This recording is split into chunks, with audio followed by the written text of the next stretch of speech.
Arthur TV. This is the Rex Arthur Show, the channel, LGBTQ channel, that discusses LGBTQ issues with an LGBTQ perspective and an LGBTQ and humanistic approach in an LGBTQ plus planet. And today, we are now going to be discussing, we are actually introducing nouns to be existing, and that's called the Uniarchy. Uniarchy is the combination of patriarchy and matriarchy. And I have introduced it as a system to solve the problems that we're having in the world right now with the wars of patriarchy versus matriarchy. And of course, I had already postulated and thought of this years ago when I was still busy in my LGBTQ activism 2012, and I wrote a book entitled Patriarchy, Matriarchy, and Hermaphrodicy. And that was what the Hermaphrodicy happens to be the Uniarchy we're now talking about. And it was based on my discovery that at first, in that time of 2012, my proposition of life was that men and women, all all of us, we are all bisexual, but some are gay and some are straight. That was my first proposition I brought out, and I even wrote a book with that title. Then the second time was, I said we are all bisexual, and some are gay, some are straight, and some are bisexual. That was the second proposition. But that second proposition didn't last for long. And then came to the third one, which has happened this year. This year, I said, we are all intersex, but some are more intersex than others. And that is what now I've stuck to. Thankfully, after studying and analyzing and thinking about the yin yang philosophy of China and the Star of David of Israel, and of course, you've seen me already I've done the intersexual art to show you the flags of Israel, South Korea, and then the Chinese yin yang. They are just the same thing, trying to show us that we are intersex. And of course, for them, they don't say the intersex, they call it duality, because, like, even the Star of David is a triangle that's up pointed and the triangle that's below. So, to show that there's duality. But to me, it's not duality, it is intersexuality. It is a sign that we are hermaphrodites. And this is in line with the video I did on my theology channel, my philosophy and theology and science channel, queering science, theology, philosophy, and spirituality, QSTPS. I did a video that God is intersex. I know Ariana Grande said God is, she said God is a woman. Others know God as a man, but I know as God is intersex. So I'm here to do my song that God is intersex. Yes, meaning God is both male and female. Yes, and all of us, we are both male and female. Yes, in varying degrees. Some people have a lot of maleness, and some people have a lot of femaleness, and some people have a balance of maleness and femaleness, and others have a low degree of both maleness and femaleness. These are the neutered people. You don't know what sex they are, and they're just there playing, and they're there. So anyway, it's a very important proposition to say that we are all intersex, because it will change the the way you view systems. And that's why it's a system that has always been there, but people have never realized it. And how did I come to that proposition? I'm not I mean, scientists have already known this. They already did their studies. They found men have estrogen, a primarily female hormone is found in men. And then guess what? Even men have, when it comes to sexual determination of children, they have the X and Y chromosome. That means the X chromosome is a female chromosome, and the Y chromosome is a male chromosome. So, and women have an X. So all women are X's, and all men have Y. And not all men. Some men even have X, double X, XXY, like the other video I did. There are men who are double XY, and there are women who have a Y, and there are women who even don't have. I mean, there are women who have a Y also. So all of these, of course, we did that in that other video, and we're still going to do more videos concerning each and every different chromosomal identity. But the fact is, a man has both female and male hormones, and a woman has female and male hormones. Women have testosterone. And sometimes I used to think to myself, it's the testosterone is what makes some women very horny. Yes, they get horny. It's because of testosterone rather than estrogen, in my view. I'm yet to confirm it, but that's how I view it. Like I see it in prostitutes. Prostitutes behave like female prostitutes because they're also males, or sex workers. You know, these days we have to be gender sensitive, and you female using a lot of euphemisms. So you find many women. In my view, I would find sex workers are very go-getter-ish. You know, they stand on the road, they show off their bodies, and that's a testosterone ability. You know, have you seen the peacock? When the peacock wants to have sex, the male peacock, it shows off its colors. The tails go up like that, and the feathers, you know, they go up, and it's alerting everybody that it wants to have sex. And so you see that behavior in female sex workers. They flaunt themselves, and it's because sex, in my view, seems to be more testosteronic.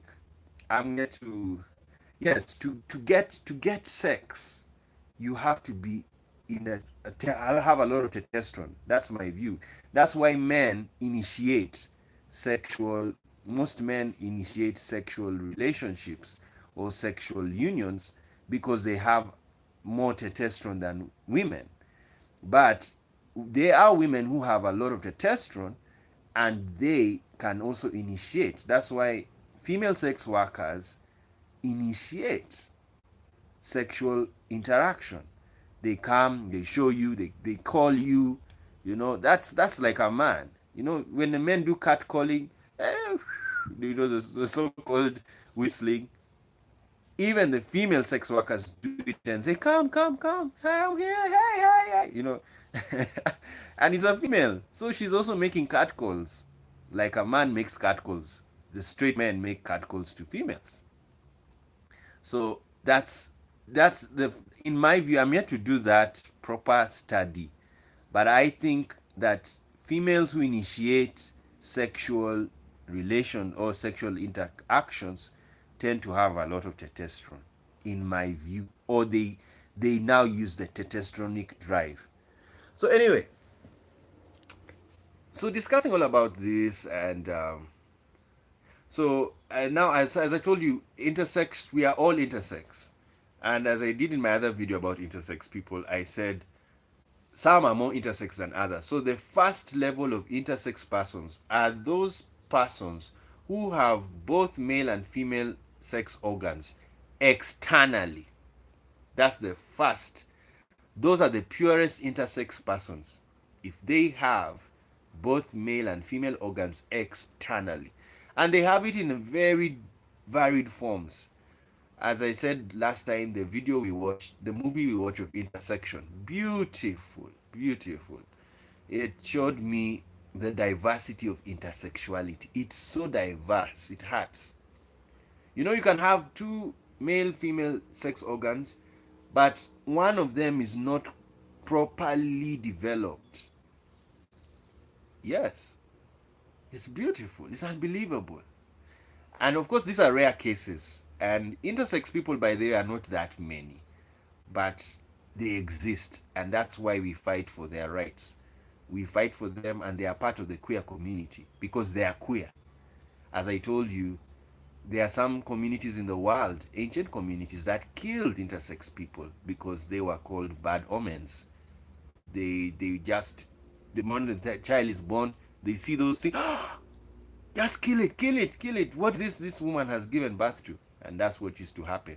That's why there are, that's why it could be said there are very few intersex persons in the world for that reason. People didn't understand an intersex child. Now, that's the first level. Those ones who are externally have both male and female sex organs. Then the second level of intersex persons are those who externally have one sex organ but internally uh, have two sex sexual organ systems, meaning they come from the male and the female. So you can find a woman, she has a vagina, but inside she has a testis and ovary, like what you have with semenya. And then opposite is you can have a man, he has a penis, but internally has an ovary or ovaries and also a testis. That's beautiful. That's the second intersex level.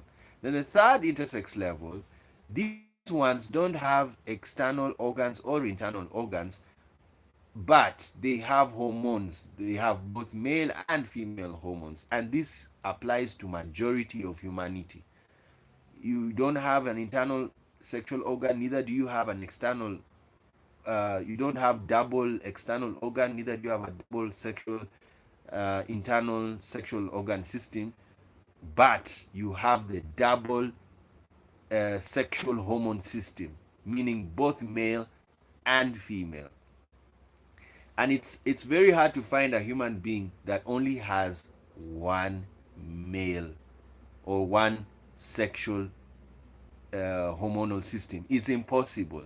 So all humans who are not in level 1 and level 2 belong to level 3. And in level 3, there are varying degrees of the hormones. You'll find some men have a lot of female hormones, and so that's when you can see them. They have breasts, then they have hips, and then they have a body like a woman, and yet but they are men. And then you have women who they are big, they are butchy, and but they have a vagina and they don't have a testis. So it's just hormonal balance that is varying in them. Then you also have women, women, there are women who have beards. Yes, they do. And like the famous one who is in UK, the Middle Eastern woman. And that one, it's a very good sign of the amount of testosterone found in the Middle East. And we're going to do another video today doing a map of the human sex ratio, because it's a very important thing. That's why we're discussing Uniarchy. Actually, today we are talking about gender. So it's a gender day. And that's what we're going to be discussing. Now, back to, so those are the three levels. So all of us belong in either one of them. Find out where you belong, whether you belong in level 1, level 2, or level 3.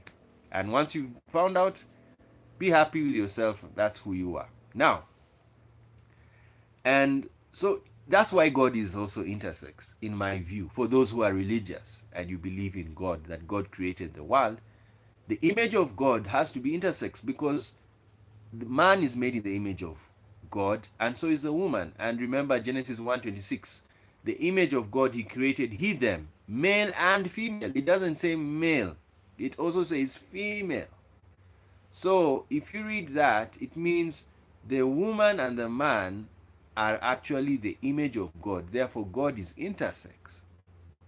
Now, for Paul in the Bible, though we won't talk about theology today a lot, I just want to tell you what Paul thought. Paul thought differently. Paul said that the man is the image of God, but the woman is the image of man. So that's what Paul taught. I disagree with Paul on the basis that the verse in Genesis 1:26 says, "Let us make man in our own image. That word man referred to both men and women. And then secondly, it says he created man, he, them, male and female. So meaning the other problem you need to know about theology, especially Christianity and Judaism, Genesis chapter 1 does not clearly explain it makes the creation of man and woman on one, it happened at once. Then Genesis chapter 2 says the man was made first, then the woman. So there was some confusion whether there was an orderly creation or a one-stop creation. But I'm not going to theology now. We'll talk about that in theology and in our theological channel. So what I'm just trying to tell you is that for Paul, he believed the woman is not the image of a man. She is the image of a man. I mean, she's not the image of God. She is the image of a man. But a man is the image of God because God made him first. So that's why there's war. And this is why there's war in the world, because most religions are patriarchal. They believe the man is the first person who's created. And therefore, he's the first, he is the king. And then as I've also told you scientifically, a man has an X and Y chromosome. You cannot get a boy from a woman. You can only get a boy from a man. And then the man, the sperm is the one that determines the sex of the egg that will be fertilized, not the woman. The woman can never determine the sex of the child. So if it's a Y chromosome sperm that enters the egg, then you will have a boy. If it's a X chromosome from the sperm that enters the egg, then you'll have a girl. Now, I'm telling you, it's very complicated and very interesting. And as I've started studying this thing, it's not yet complete. So you'll have to forgive me. You'll have to bear with me. It's really going to be a tough discussion. Of course, I won't discuss everything today. I'm focusing on power structures. Now, so most religions tend to be patriarchal, and but science is not patriarchal. Reason being, the whereas the sperm determines sex of the child, the egg provides, there's something the women provide. They provide mitochondria, and it's only given to both children. The mitochondria, that is a store of energy that powers a cell, is given to is found in both children. So why is that important? It means that also women give something to men and women.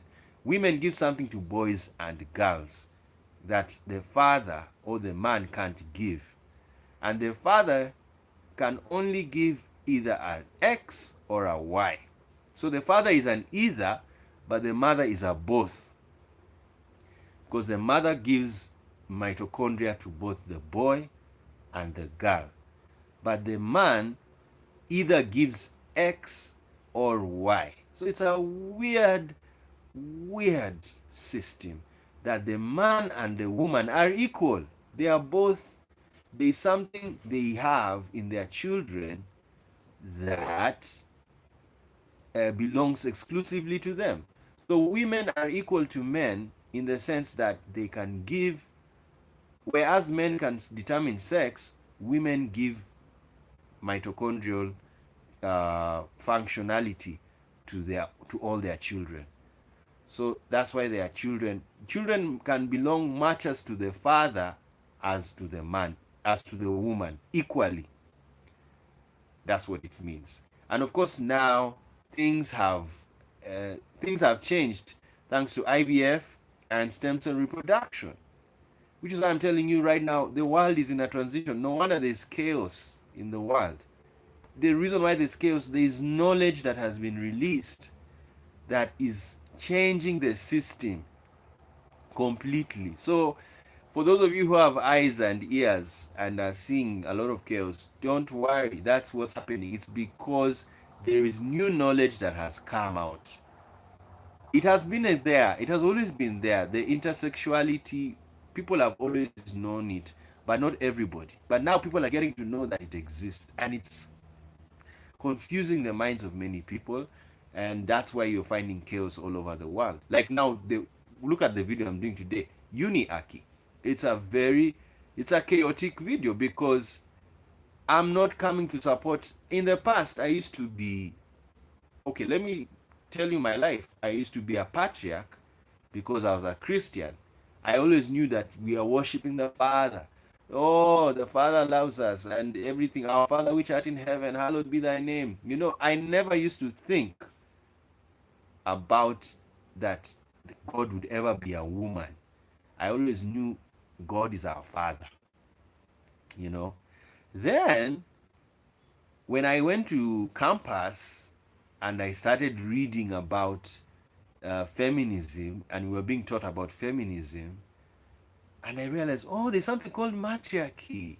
Okay, matriarchy means that women are in control, are in power. Then I got to know there were countries and communities where they had women, they were matriarchal. You know, there's a movie coming out where Lupita Nyong'o is acting, and this is about the West African tribe that had women, female warriors, and they had a female queen. She was the leader, and it was very interesting. The matriarchal system that was found in Western Africa, and of course, even in the Amazon forest, there is a tribe.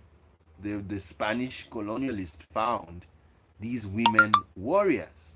They were led by a woman, and then in in the termite and in the beehive economy, in the bee economy and the termite economy, you have the queen bee and you have the termite queen and the queen ant, and all of these, they are females. They are found out to be females, and the colony is with a queen. So what used to happen is, and still happens, the bees, the drones, they serve a woman. So that's a matriarchy. And that's so when I was studying feminism and we were being taught feminism, that's when I got to realize, matriarchy is very important. And then I used to feel bad that, oh, females are being oppressed because of the patriarchic system. And I said to myself, and then being gay, you know, and also getting to understand homosexuality, and that gays are also oppressed in the same patriarchal system, you could now agree with feminists because you are all feeling oppressed. You know, you're not being allowed to be yourself because you're not in power. So that's when I got to understand matriarchy. And I told myself, yeah, I'm also a feminist. I'm also a feminist because I share in the oppression. I feel I'm also oppressed by the patriarchal system. And that's how I became a feminist. Then, of recent years, especially last year and this year, of course, in 2012, as I told you, that's when I discovered that no, actually, we can have a system that combines patriarchy and matriarchy, and that's what I call the hermaphrodicy at that time. That we are all hermaphrodites rather than we are men, we are either men or women. If you say we're either men or women, it means we are either patriarchal or matriarchal. But now I went to a higher level and I said, no, we are all hermaphrodites. So we are in an hermaphrodicy. Now, when you're in a hermaphrodicy, it means whether it's a woman or a man ruling, it means nothing. It is just you. It's a hermaphrodite in power. And some hermaphrodites are good in ruling, some hermaphrodites are not good in ruling. That is now where I am. I'm no longer in the fact, you know, I remember Obama said something, and this is where I disagreed with him. He blamed men for the problems in the world right now. And I said, now because I'm in a hermaphrodity or uniarchy, I said, nah, it's another hermaphrodite failing. This is one. I said, I said to, I said to myself, no. Now that I'm in hermaphrodite, these are just the male hermaphrodites or the testosteronic or not testosteronic. It's just one hermaphrodite failing, and so you now need another hermaphrodite to come in, and like for like now when so because now I'm in hermaphrodite, I said no, you know, of course, generally majority of the men who are ruling in the world right now are straight men. So maybe that's what Obama was trying to mean, that straight men have failed. I think that's what he was trying to say. But when you're in hermaphrodite, you just say it's an hermaphrodite that has failed. So now you replace them with another type of maybe feminized hermaphrodites. Like you could call women feminized hermaphrodites, and you could call men masculine hermaphrodites. But I'm telling you, if you say that, you'll still perpetuate the patriarchy matriarchy issue. So, like now, I was very happy to know in Europe, the lesbian head of state had to resign because she was found in corruption. And remember, the South Korean was also caught in corruption, and she resigned. She was removed out of the office. And so, what was that sign? It was a sign that, it's not that men are bad, it's that everybody can be bad or good, whether man or female. It has nothing to do with sex. It has everything to do with the character of that person. So that's where I am right now.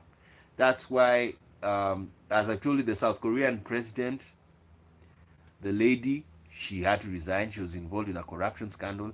And for you, when you are a feminist, it's like, oh my God, it's like your God has collapsed.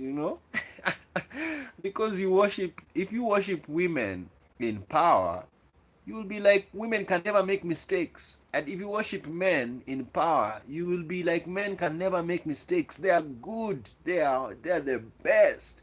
Look at what men can do. So that's what patriarchs and matriarchs always do to each other. Feminists and non-feminists. They're always fighting each other. It's the boy who is great. Then the other one says, no, it's the girl who is great. And then the other, oh, the boy child is the one. And then they're, no, it's a girl child that matters. So that's the war between patriarchy and matriarchy. But guess what? For me, I've taken a flight to hermaphrodite, and both boys and girls matter. And it doesn't matter whether it's a boy or a girl, gay or straight, they are humans. So, what do you do? Have a good election. If they win, if they win, if the woman wins, fine. If the man wins, it's okay. So what should happen right now? I'm going to discuss how to shape Uniarchy, but I've already told you what's already happening. Is that for Obama, I think his understanding was there is a patriarchy, and we need to understand it. Yes, patriarchy exists. Patriarchy exists. Even the Queen Elizabeth of England, she is in a patriarchy because she's surrounded um, by men. Yes, male structures. It's just that right now England is a bit more matriarchal and more. In fact, England is now more of a uniarchy because the prime minister is a woman, the head of state is a woman, and when you look at the cabinet of the prime minister, it's balanced, both men and women. So there's a sign of uniarchy in UK, which is better. I prefer that, because even if it's like now, when Queen Elizabeth leaves power, it will be a man who will take over. That's the If you go and look at the succession of UK, and you'll find it's going to be a man, and then another man, and then another. I think Prince William's first child was a man, was a boy. So another man. So It's going to be 100 years of male rule in UK. So, um, but anyway, it could be a man as a king, but a prime minister another woman, or a man. So what's going to happen? So that's what I'm trying to juggle the minds of patriarchs and matriarchs. That maybe we should just be uniarchs and just let life live, because um, what's going to happen now? Will matriarchy, I mean, will feminists always be losing because they cannot get a woman in power? I was talking to somebody about this even today, and I was telling them, you know, the problem is, I find the problem feminists have, most women are patriarchs. Yes, especially, and I also wrote this in 2012. Religious feminists are patriarchs because you're in a religion that is patriarchal. So you are fighting your power structure. You cannot be, in my view, at that time I was very atheist, and I used to wonder, how can you be a feminist who is religious? You know, you are worshiping a patriarch, you know, and then here you are fighting patriarchy. It doesn't make sense. It doesn't make sense. You know, if you are a matriarch, you will fight even religion because it is patriarchal. That was my view at that time. But then later on I realized, no, it's just that those women who happen to be matriarchs, I mean happen to be patriarchs, is because they're religious. And then matriarchs, they tend to be very scientific women. So what does this mean for the feminist movement? They need to go and educate women about science, sexual science, and tell them that this is who a man is sexually, and this is who a woman is sexually. Yes, because even if you look at the next video we're going to do today is about the human sex ratio. Please, now, when you do the statistics, read them sexually or read them with a gender lens. You'll be shocked. Illiteracy is highest amongst women. Yes, not men. More women are illiterate than men. And then the population of the world, 51% is women and 49% is men. So what does that mean? There is more work to do in the female population than in the male population. That's the issue that people need to understand. Because if women are illiterate, illiterate, and they are the most in the world, then it means illiteracy is increasing. So you have to deal with the female illiteracy first.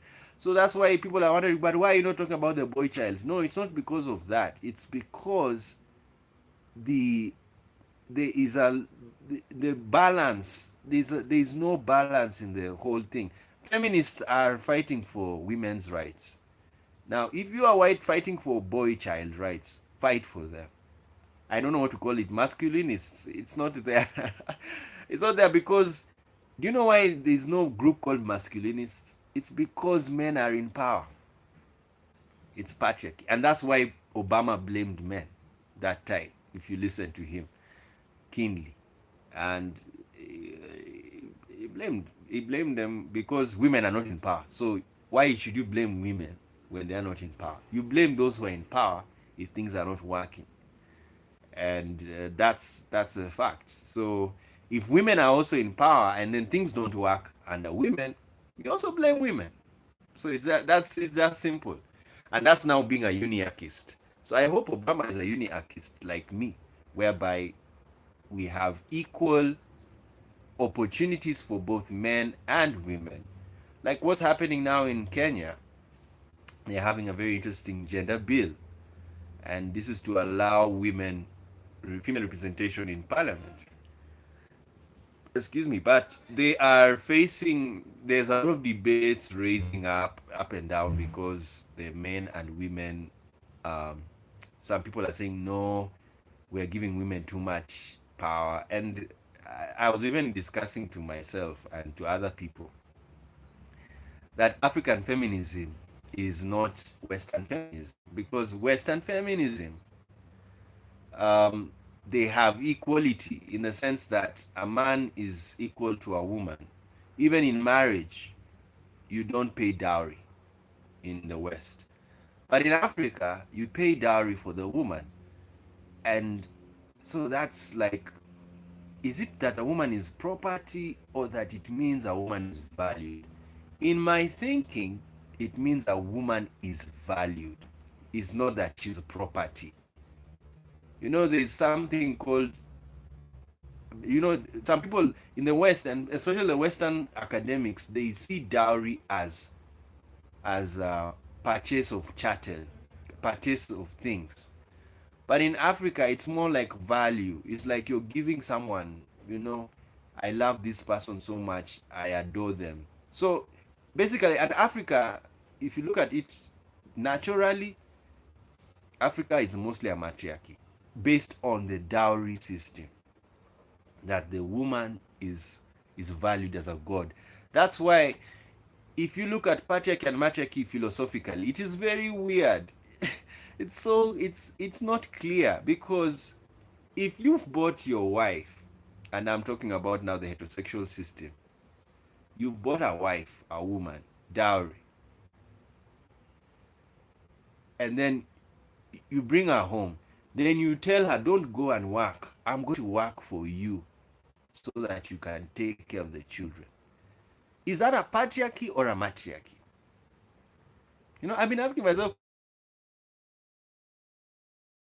let's go back and study. Don't just, this man paid dowry for this lady, and the lady came back home, and then he tells the lady, don't work, don't go to work, I'm going to go to work for you, I'm going to sweat for you, just take care of the children we'll have together.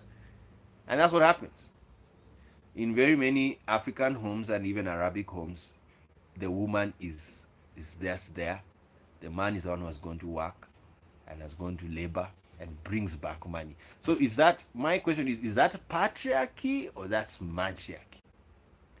Now, when the woman comes home and then she says, no, I want to work also, I want to sweat for the family, and she also goes out there and works, and then instead of the man working, the man also stays at home and says, okay, let me stay home. And the woman is working, she's working, she's working, she brings everything, she's the one who pays rent, she's the one who pays food, buys food, she wants to do everything. It's a woman, and the man is just at home taking care of the kids, doing whatever he wants to do, just being at home. Like there's a famous house husband. There are very many in Africa, some of them, not many, but they are popular. So what happens is that a patriarchy or a matriarchy? That's what I've been asking myself. Because in that sense, it could be a patriarchy because you are taking care, you are worshiping a man. You know, you are taking care of him. Have you seen gods? And it's also about religion. When you worship a god, are you fucking him or he's fucking you? You know? Yes. Just think about it. This is a philosophical channel, so we talk widely. You know, when you worship God and you sing praises to him, you're great, you're everything. It's like you're actually fucking. You're giving worship, you know? Yes. Erotic worship you're giving. So is it that that means, are you in a patriarchy or you're in a matriarchy? If the God is a man and you're worshiping him, Lord, you are great. Lord, you're awesome. That is a patriarchy. No, that's a patriarchy because you're worshiping a man. But if it is like what you have in the Catholic Church and you praise Hail Mary, full of grace, the Lord be with you, you know, that is also kind of matriarchal because you are praising a woman, Hail Mary. You know, also the fertility religions of the world where they were worshipping Ishtar and Asherah, you know. Yeah.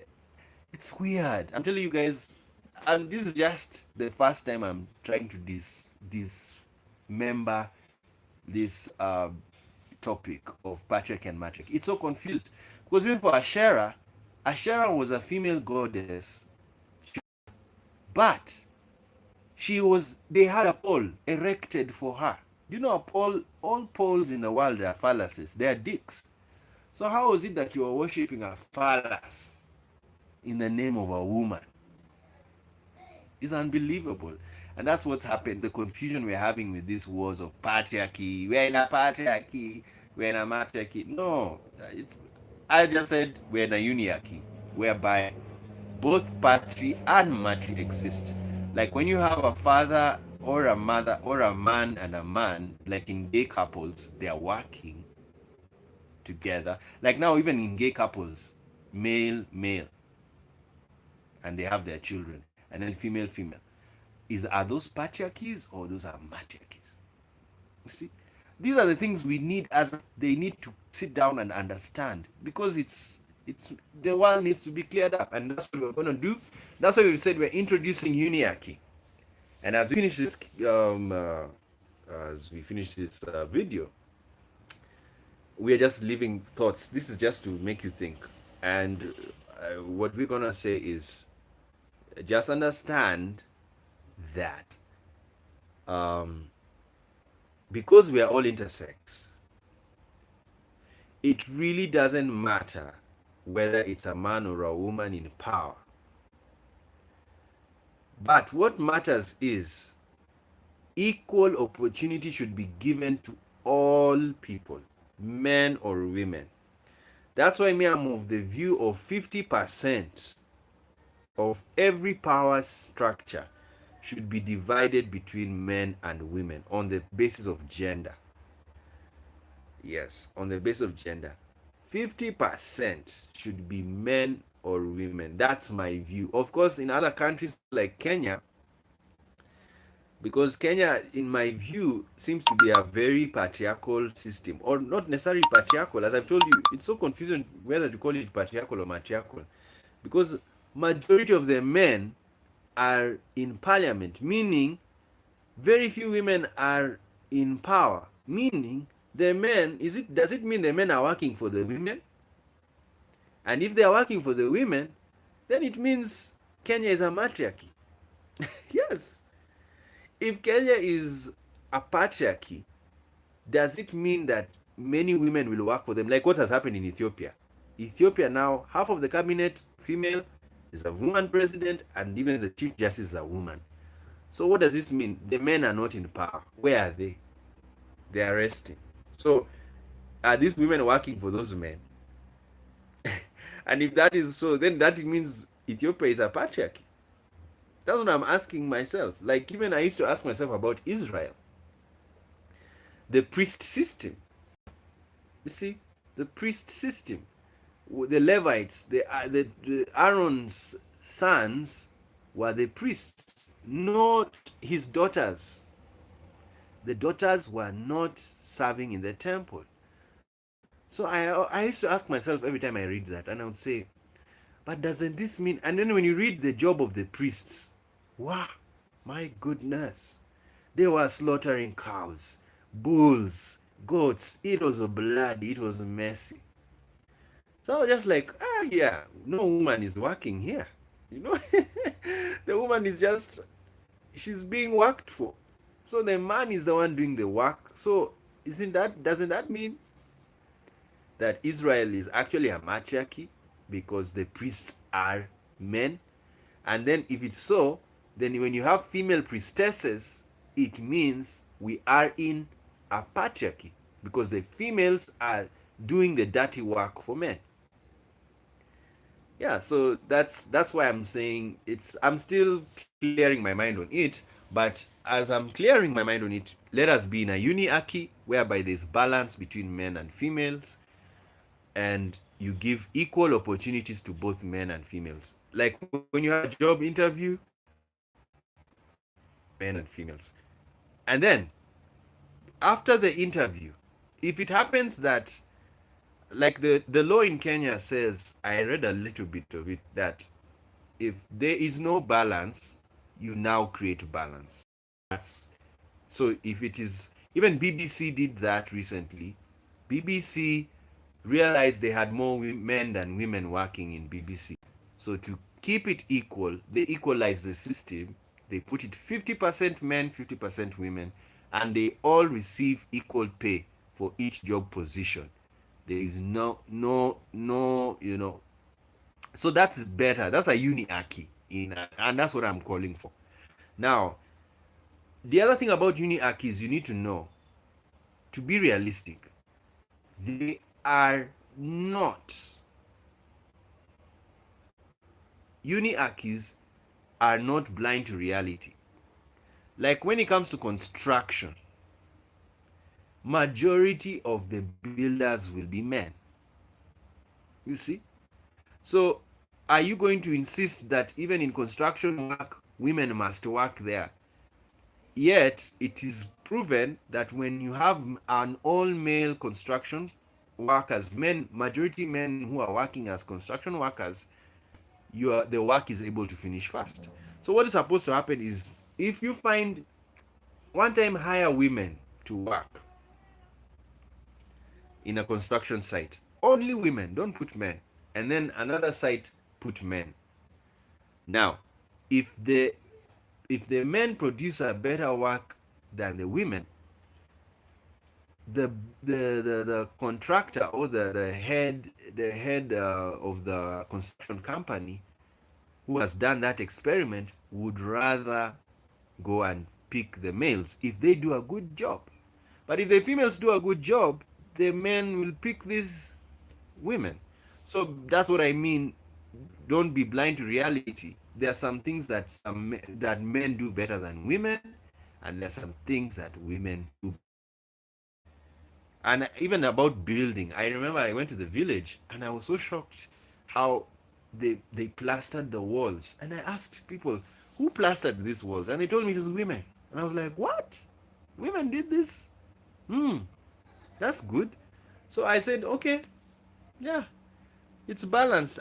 A man can do something, a woman can do something. And sometimes there are some things women do better than men. And sometimes there are some things men do better than women.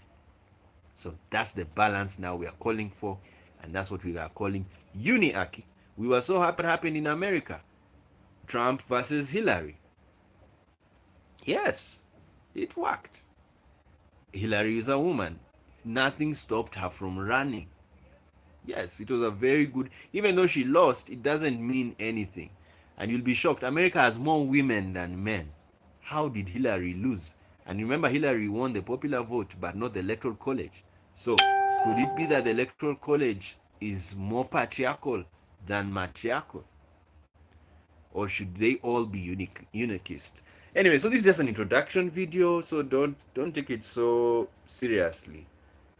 I'm just throwing my thoughts to you. Even me, I'm just doing haphazardly, just throwing. But as time goes on, I will just sit down and arrange my thoughts. That's why I've not now rewritten my new thinking, but I'm going to write it down. But for me now, I prefer, let's have a uniarchy, because we are all intersex. We are both men and female, male and female. Each and every one of us, we have a male and female side. It's just that some of us, the female than the female side. Others, the male side and the female side are equally strong or at the same level. And that's it. And then guess what? And then even in that female and male balance, if you have a male organ, the chances of you being more male is higher than you being more female, because that external organ, you see, the beauty of intersexuality, and I can't go into the science, but it's too beautiful. The beauty of the science of intersexuality is that when you have an external organ, it means you have an internal mechanism, very strong one. That's why the highest intersex are the ones who have both male and female sex organs externally. Those ones are powerful. Those are 100% men, 100% women. And that's powerful. But then yeah, then there are levels. That's I told you, level 1, level 2, and level 3. Okay, guys, that's all I can say. Let's now go and do the other video on the human sex ratio and its effect in socio-economic systems in the world. So we have introduced the Uniarchy, and we're going to keep on talking about it. That's the best way we can do. Let's merge patriarchy and matriarchy.